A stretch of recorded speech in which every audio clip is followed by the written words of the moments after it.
Hi, Tanja here and welcome to TMJ TV, a weekly video series aimed at real estate leaders that would love more time to grow their people and their business.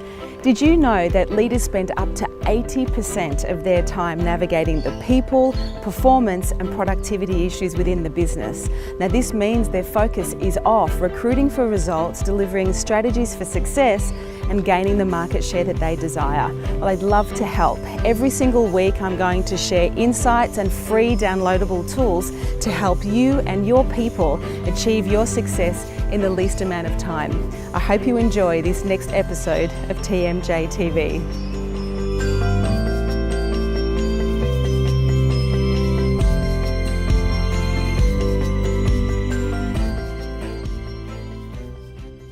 Hi, Tanja here and welcome to TMJ TV, a weekly video series for real estate leaders and teams that want to grow themselves and their business in the least amount of time. And my next guest has been in the industry for 17 years.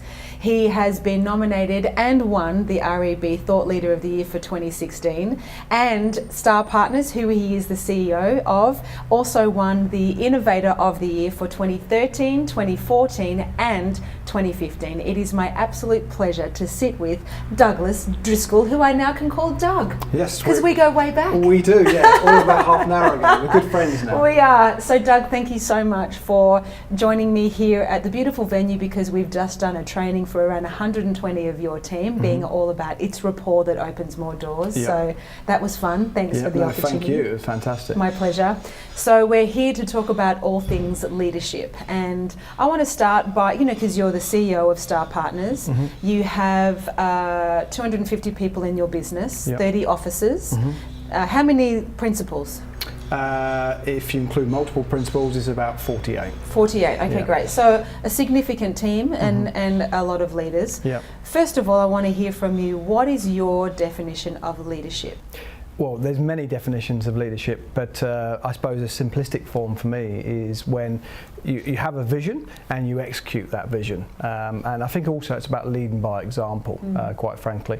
But certainly it's about having a plan and obviously bringing other people along with you on that journey to execute that plan. So how do you do that? You have a team of 250 people, 40 odd leaders, because there's different opinions, different perceptions, different styles. If you've got one vision to achieve, how do you as the CEO, which I like to call Chief Energy Officer, not just Chief Executive Officer, how do you have everyone kind of focused on the same vision and executing that? Well, I think firstly it's a matter of clarity. You've got to be very, very clear in terms of what you want to achieve. I think secondary to that is around buy-in. It's very important to consult with people and ensure that it's a collaborative process, because otherwise it just becomes very sort of draconian. People don't like being told what to do. So if you can involve them from that process in its very infancy or an ascent, then you're going to get that buy-in that much greater from day one. And then they own it themselves, absolutely, don't they? It's ownership. Absolutely, it's not buying, it's ownership. I couldn't agree more. So you've had 17 years in the industry, mostly in the UK, and then you decided to follow your heart to Australia. Why that? I'm keen to know what had you go from working in the industry in the UK to Australia, and what have you found to be the key differences around leadership in the industry from different places? So it's a good question. So starting with the first part, the expression I always use is my ladder was leant against the wall, and I was climbing that ladder, but it was leant against the wrong wall. Okay. And I just what does that mean? What's the wrong wall? The wrong wall for me is that I was good at what I did in the UK. I was exceeding, I was excelling. I was climbing the ladder, so to speak. But I wasn't passionate about what I was doing. I was kind of going through the motions. I was an autopilot, and it's very difficult to kind of shake that up. And I know I needed a change, and I don't think you're going to get greater change than moving to the other side of the world. But that's out there. So I want to know what inspired that. How do you go from, I feel like I'm climbing a ladder that's leaning against the wall, I have a fire in my belly, as we were talking before we were recording, but why Australia? How did that, was it just intuitive, or did you hear good things, or you just kind of closed your eyes and spun a globe and went there? It wasn't far from that. Right, okay. To be honest. Look, I'm by nature a risk taker. Okay. I believe that you have to roll the dice.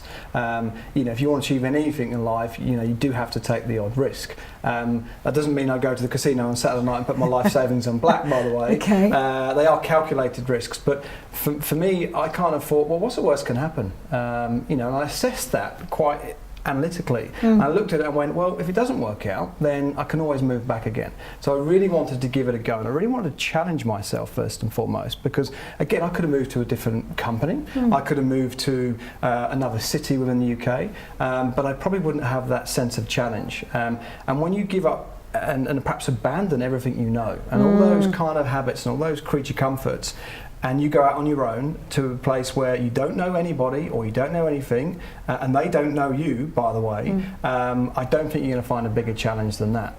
And so you came here to Australia with, you didn't know anybody? I knew one person. Okay. One person. And wasn't anything to do with real estate, friend from school, and that was about it. That's amazing. So, yeah. And do you think those qualities of taking a risk and backing yourself and putting yourself in a foreign environment where you're either going to sink or swim are good attributes for effective leadership? I think so. And what has it taught you, Doug, along the way? Well, I think the first thing is, in terms of taking a risk, you've almost got to take a risk to step up to becoming a leader. Yeah. Because that in itself is a big responsibility. And if you actually understand the size and scale of that responsibility, you realise that other people look up to you. Other people are under your auspices. You can make or break people's careers and or lives. So it is a massive responsibility. So that itself is a big, big risk. So for me, I had to get it right. I really had to get it right. And the term you use is back yourself. More often than always back myself, because it's self-belief. It's not arrogance, it's self-belief. There is a difference, isn't there? Massive What difference. would you say the difference is between, and you're a leader of leaders, right? So you've got 40 odd leaders, because I think this is a very important thing. What is the difference for you, Doug, between backing yourself and Terry, one of your team members today in the training said, you got to own it. Yep. And we talked about the difference between owning it and being arrogant. What is the difference for you inside of leadership, and what are the impacts of both? I think it probably starts with self-awareness. Yeah. You've got to know what you can do, and perhaps what you can't do. You've got to really recognise where you excel and where your limitations are. So I'm not someone who professes to know it all. I mean, you said Chief Energy Officer. I think it's Chief Everything Officer to some extent. Can be, But it doesn't mean that I need to know everything as such, but I have to have a basic grasp and understanding. So I think there's a massive chasm, if you like, between self-belief and arrogance. Someone who's arrogant thinks they can walk on water. Somebody who has belief in themselves and that sense of self-awareness is someone that does know their limitations and will continue to work through them and look to improve themselves to become a more rounded professional. And in your career, Doug, working under leaders, have you had the experience of working for leaders who are arrogant and then leaders who have self-belief? And what was your experience like? I've been lucky or unlucky enough to work with a number of leaders, and again, I've always studied them. I'm quite an analytical person, bordering sort of morphological in that respect. So I've always kind of had bold ambition, aspirations to become a leader myself. So literally from day dot, I was always looking at the people above me and garnering information and looking to learn. So yes, I have had arrogant leaders who are very much about themselves. And again, I use that term leader very loosely because they're not really leaders. Really, they're about looking after the number one themselves. And then I've had other people who have imparted such wisdom on me, and I've learned oodles from. So I've kind of seen both sides and everything in between. Yeah. So that's good because you've had two different experiences and you've been able to decipher and decide which flavour you prefer and what feels more innate to you. So you've not only been a leader of people, but you've been a leader of innovation, and that's been recognised from an industry perspective with the Real Estate Business Awards for, you won Innovator of the Year for 13, 14 and 15. Yeah. And I know this is something that is very dear to your heart. Tell us about what innovation and leadership means for you and why it's important in real estate, because it is an industry that's facing disruption. Yes. We hear that word being thrown around like Uber and Airbnb. Yeah. Why is innovation important in real estate? I guess one of my fears for our industry is that we have a reluctance to change, and I think for me, the analogy I always use is that of the boiling frog. Now, for those people who don't know the kind of the background of the science there is that if you have a boiling pot of water and you drop a frog into it, a frog will jump out pretty damn quickly. Whereas if you sit that frog in the water and then turn up the heat and then obviously gradually boil the water, it will sit there and it will basically die. And I kind of look at our industry as just that. You know, we are kind of the boiling frog at the moment, and I have a fear around that. And I think that we worry about disruption, but disruption is inevitable. It's going to happen whether we care to accept it or not. So we may as well be at the forefront of that and actually, as I said earlier, disrupt ourselves opposed to waiting for someone else to come in and do it.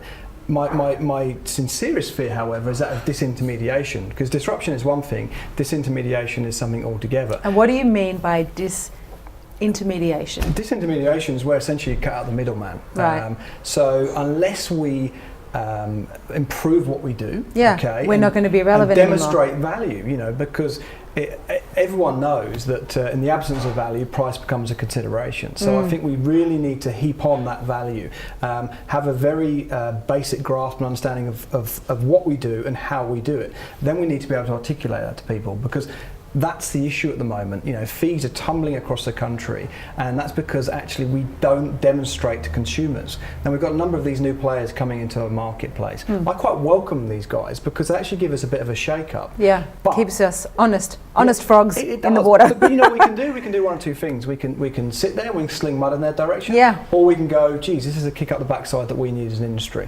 I would rather take the second approach.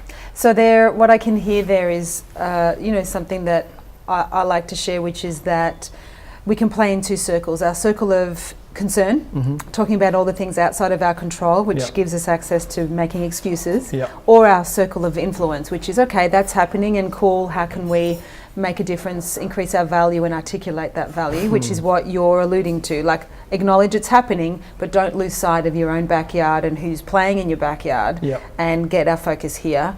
So you talked about we need to increase our value and increase our ability to articulate our value, so we're not having price reduction kind of conversations. What are 3 ways that you would say, Doug, that we as an industry, especially in that sales component, could increase our value to be more relevant to the consumer? Well, I think the first one is demonstrable proof. Okay, so they say that people lie but numbers don't, and I think that if you have the ability to demonstrate to a potential vendor that you will extract or extrapolate a higher price than the next agency or the disruptor, whoever it may be, I think that's pretty powerful stuff. I think the second one is around customer experience. In fact, only an hour ago you were doing training, and you know, obviously I was listening attentively to the whole thing, but in particular there was one thing you said about having your ears pricking up, and that was around designing the customer experience around the customer themselves. And when I say it, it seems bleedingly obvious, but probably 8 out of 10 agents don't actually do that. There's an old saying in business, ask the customer what they want and actually then give it to them. So again, designing a custom-made experience is everything. You know, it's very much dialogue, not monologue. You know, it's kind of the term you used earlier is about not saying that it's actually a listing presentation, listing consultation, and that's what it is. It's a collaborative effort. And I think the third and most important thing is around actually, sort of not just walking your walk, but talking your talk as well. Ensuring that you actually back it up. And obviously, when you've done that, clearly you're going to have raving fans. You're going to have advocates who are going to do your job for you. So one of the metrics I always look at within any real estate business is what percentage of inbound inquiries coming through as a result of repeat business and referral business. So I think if you can do those 3 things, I think you're well on the way to success. I agree, and I think inside of leadership, if you're not walking your talk, it's very hard to inspire your people to be congruent and do the same. Absolutely. And we were talking, off air before about, and something that I'm really passionate about is you don't believe the message unless you believe the messenger. Yeah, absolutely. Yeah. So what is your message, as a key leader of influence who's, a thought leader and for 3 years, has been acknowledged for the innovation you've been bringing into the industry. I know, again, we talked off air about some things that you're really passionate about around gender equality, and 53% of your employees are women, and you're keen to explore more women in leadership roles. If we don't believe the message unless we believe the messenger, as a leader, what is one of your biggest messages around leadership for our industry? Like if this was your soapbox, what would you say is something that you feel is really important to either elevating the consumer's experience or elevating the state of leadership in our industry that's facing disruption? I believe that we need to get to know the consumer better. It really is as simple as that. You know, we've talked about innovation today. Normally innovation is around, you know, sort of technology and IT and the digital space, but I actually think it's as simple as getting back to basics. Music to my ears. You know, and I look at the customer experience. Now, I'm somebody who understands the difference between customer experience and customer service. And what is the difference? Well, good example, we're sat in a restaurant, okay? So customer service would be maybe the waiter coming up in a timely manner, asking what we would like to drink, being polite, friendly, you know, making a couple of recommendations on the menu as such. Customer experience, however, goes that much deeper. So it's about the ambience of the restaurant. You know, what's the background music like? Is it the right volume? You know, maybe them recommending then a wine to go with the meat. So it's full sensory rather than just one interaction. Absolutely. And I guess what we do is we kind of deliver customer service based on what we think it should look like. And going back to what I said earlier, it should be delivered based on what they want it to look like. So we're talking about, so you're saying, Doug, one of the things you think is really important for us to focus on, not only as leaders but as an industry, is elevating the client experience. We get a bit distracted around this thing of innovation and technology and, you know, making things, you know, more instant than instant coffee. Yet you're saying, I think we need to get back to basics. I think we need to elevate the customer or client experience. I couldn't agree with you more. And, you know, our friends at CoreLogic, who we've partnered around the whole real estate of leadership, have demonstrated through perception of buyer and vendor's experience that from the moment they engage with a real estate agent through the transaction, their confidence drops by 47%. And I believe that we're missing those moments of matching our behaviour and our interaction with the consumer at those peak emotional times of signing the authority, the first OFI, the contract, and then coming into the home. What do you want to say about that? Because I think we're on the same page here as far as elevating the client experience as being the number one message you want to get to the industry. What do you believe we need to do? The first thing we're doing, actually, and you touched upon this, is actually utilising the research. Because I think, again, I've used the word or term awareness a few times today, but if we're not aware or conscious that actually what we're delivering is not up to par, up to standard, then that's the first place we're going to fall. So actually having kind of education around that. So we ourselves have utilised some of the CoreLogic data and will continue to do so. Great. And indeed conduct our own research, of course, to really highlight and emphasise the level and scale of the issue or the problem. And then obviously ensuring that people do stick to what they're supposed to do. How do you do that as a leader? When you've got a team of 250 people, how do you ensure that your people do what you say is important for the client experience? There's KPIs and there's accountability built around that. So there's the obvious stuff around Net Promoter Score, but there are various nuances below that. One of the things that we do above and beyond that, which is quite extreme, and I don't think enough groups do this, is we actually do mystery shopping. And I love mystery shopping. I've been an advocate of it my whole working life. I've been both sides of it. But it teaches you absolutely everything, and you know it'll give you the warts and all version of what you do. Now, one of my biggest bugbears of our industry is that we are like ostriches. Our heads are buried in the sand. And let me qualify that without insulting too many people.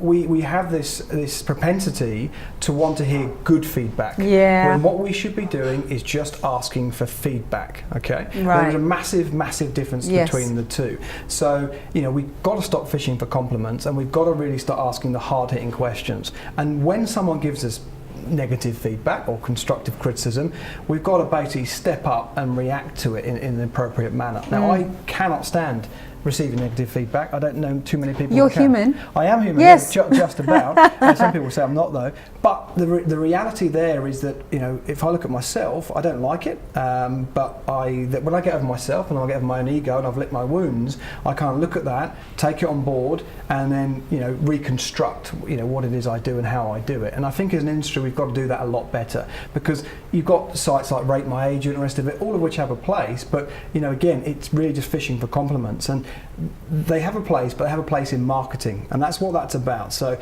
things like Rate My Agent are great, but they're there to essentially emphasise the agent and their ego, and it's marketing. If you really want to improve, you've got to just ask for feedback, and you've got to be digging deeper and asking some of those uncomfortable questions.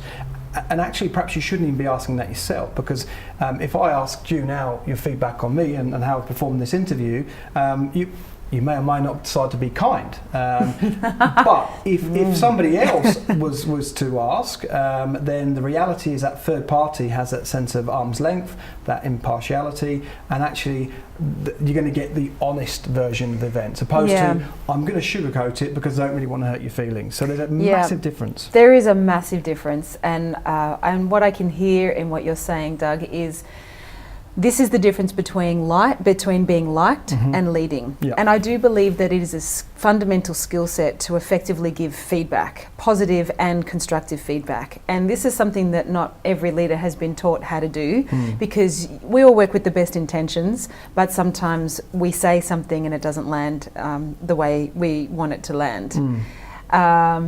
What's the thing you're focusing on educating your leadership team on at the moment?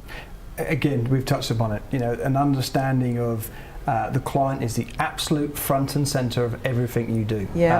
And the sooner you understand that, the sooner you'll have a better business. And one of the things we did also talk about today with your team was, for a leader, and I'm keen to get your opinion on this, if leaders treat their team like their clients first, do you think that increases their chance of the team treating the client with a higher level of respect and engagement? I couldn't agree more. And you know, there's the old saying that, you know, you don't build a business, you build people, and those people build your business. So you've got to show people a lot of love. You know, there's a lot of choice out there.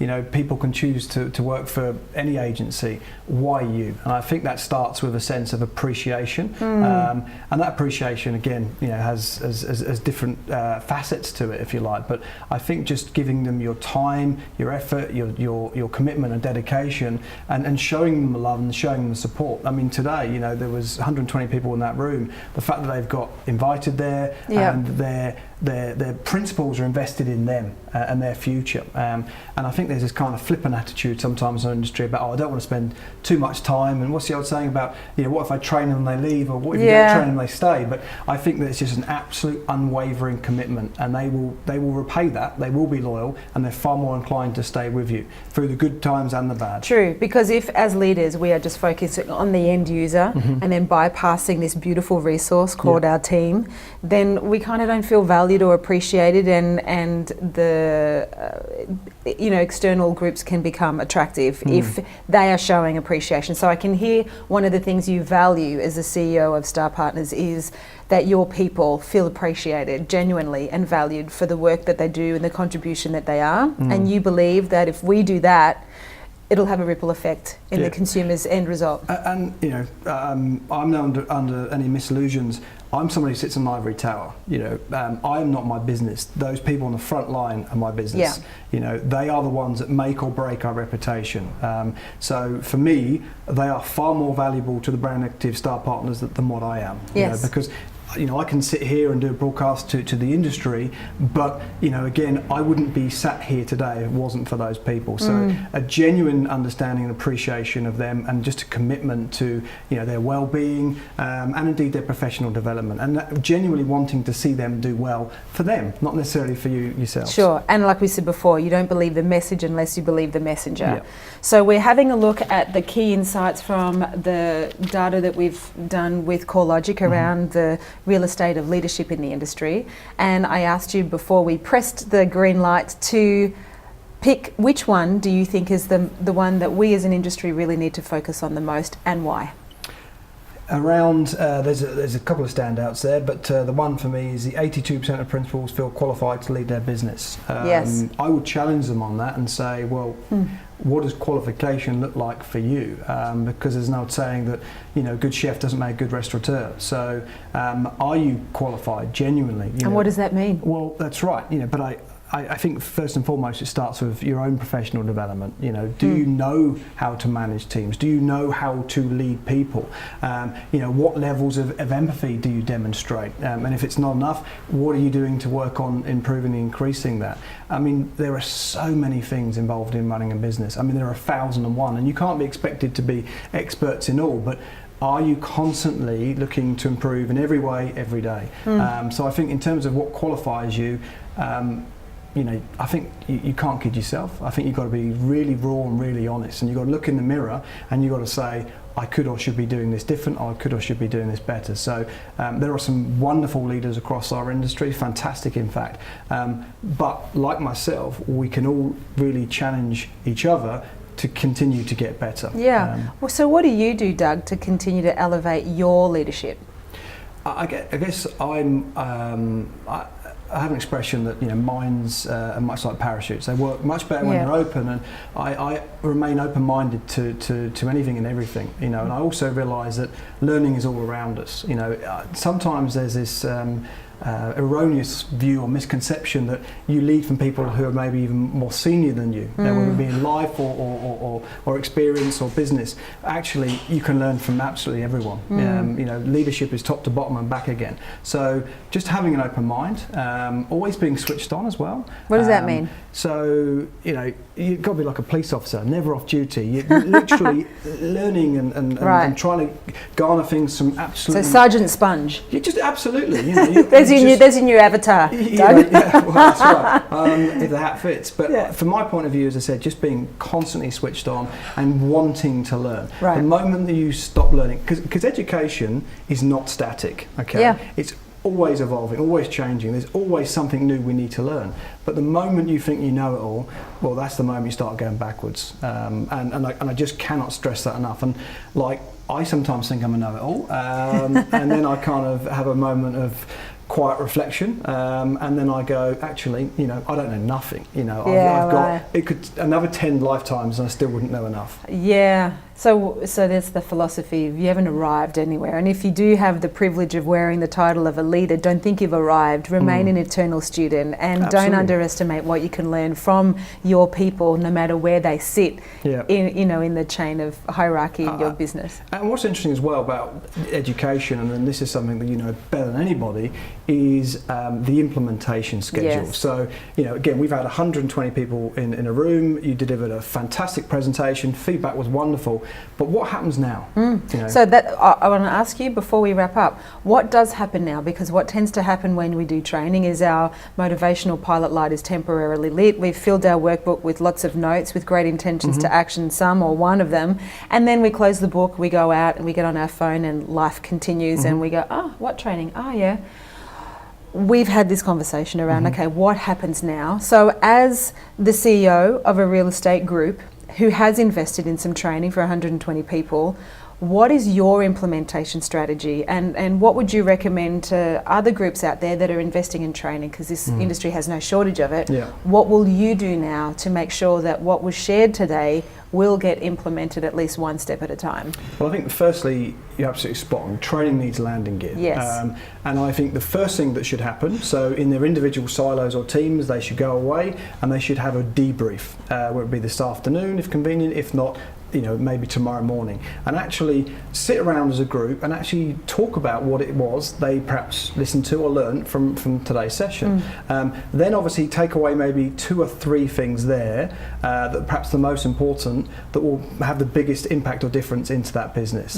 And then look at how you implement that on a very practical level, and then all of you've got to buy in. So even to the point where you may focus on those 2 or 3 things, have a memorandum of understanding as a group, get everyone to sign off on it, and then implement it. And then as a leader, you've got to ensure that implementation, as you said earlier, is consistent and thorough. And hold them to account. And hold them hence very those much accountable. checklists and agreement, and be your promise and be your word. Absolutely. And in the long run, that's only going to help them anyway, because there's some absolute 24 karat gold, what I heard this morning. And even if they take 2 or 3 of them and implement it, it's a little nugget. Well, absolutely, it's a nugget of gold, but it's going to be, again, another step in the right direction. And it is, bite-sized chunks, baby steps, we're going to call it, but you've got to start small and just gradual. It's as simple as that. So if you were to share a final message to the industry to take a step in the right direction of effective leadership and elevating client experience, because I know that's something you're passionate about, and high five, I share that with you, Doug, what would it be? Introduce very firm and solid structure into your business. Focus on the processes, the profits will follow, and love the people that work for you. Love them to death. You love your family and you spend less time with them, or your friends, whoever it may be, but really show your gratitude and appreciation to people that work with you, and just spend as much time and effort in terms of trying to make their life and their profession that much easier and much better. Well, that sounds like true servanthood leadership to me. And Doug, you don't get to be recognised as the thought leader of the year, and your group doesn't get to be acknowledged as the innovator of the year 3 years back to back unless you are walking your talk and being a true messenger. So thanks for being a great example of what it looks like to be a great servant leader, and it was just a real pleasure to be with you and your team today, and also thanks for being part of TMJ TV. My pleasure. Thank you very much for the opportunity. Thanks, Doug Driscoll. I hope you found that useful. If so, please like it and share it. And if you'd like access to the free downloadable tool, just click on the available link. If you also have any questions or challenges, specifically in the area of leadership or mindset, just write it in the comments below, and where possible, I'll provide solutions to your requests. Remember, let love lead, and you can turn your workforce into the life source of your business. I'll see you next week for more TMJ TV.